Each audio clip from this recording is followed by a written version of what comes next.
We are getting ready to launch into the second half of the book of Hebrews, but today I just want you to think about Jesus. The book of Hebrews is, of course, a celebration of Jesus. It's an ongoing laundry list of reasons why you should trust in Jesus, grow closer to Jesus, focus on Jesus. He is better than the angels. He's better than the prophets. He's better than Moses. He's better than the law. He's better than Aaron. He's better than the Levitical priesthood. It's just this ongoing argument in Hebrews that Jesus is better than anyone and anything. So far in our journey to date, and what is going to be coming up, as you will see over the next few weeks, is this long list of reasons that Jesus is preeminent and that our goal, our objective, our focus has to be to become more like him, to trust him more, to understand his teaching more clearly. So no other book, really. I mean, Hebrews, when you think about Hebrews, what you ought to think about is that it is an advocacy for Jesus. It is a celebration of Jesus. The author is comparing Jesus to all the heroes, all the icons, all the things that could be celebrated in the Jewish faith, and it makes the point. It's Christ, it's his sacrifice, it's the covenant that he brings, it's his ministry. All those things are better than anyone or anything else. So, through it all, verse by verse, chapter by chapter, we see that it's about Jesus, and we see that Christianity is not this I do, it's this he did.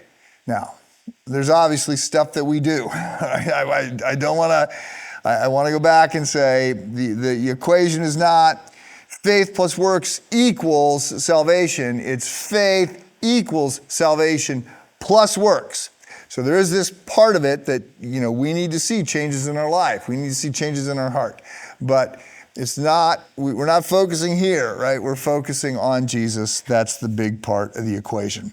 So there's a joke, you may have heard it, pastor is doing a children's sermon, and so he's got all these kids up front, and he's saying, I want you to raise your hand when you know what I'm talking about, right? So I'm going to talk about something that's, that lives in trees, and it eats nuts, and it's got a big bushy trail, and no one's saying anything, and it flicks its tail when it's excited, and it jumps from branch to branch. Still nobody's saying anything, and he goes on.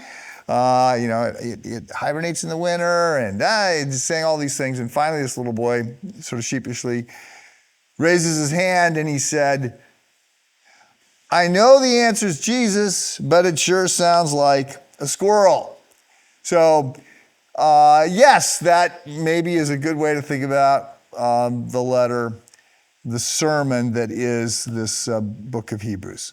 The answer is Jesus. So Karl Barth, famous 20th century theologian, many would say the preeminent theologian of the 20th century. I'm not sure I'd say that, but a very prominent, learned, scholarly guy. Supposedly the joke is nobody read everything that Barth wrote, including Barth. But he was coming to the U.S., he's a Swiss guy, he's coming to the U.S. in the 40s or 50s, and he's in New York at a press conference. He's on the cover of Time magazine. This is back when theologians were a big deal. And somebody asks him, Dr. Barth, what's the most profound idea that has ever crossed your mind?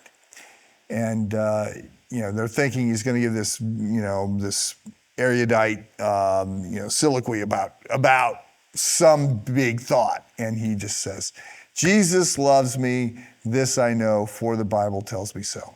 So, we are in a book in the Bible that is all about Jesus and his love for us. That is the center. I hope you're encouraged today. Have a good day.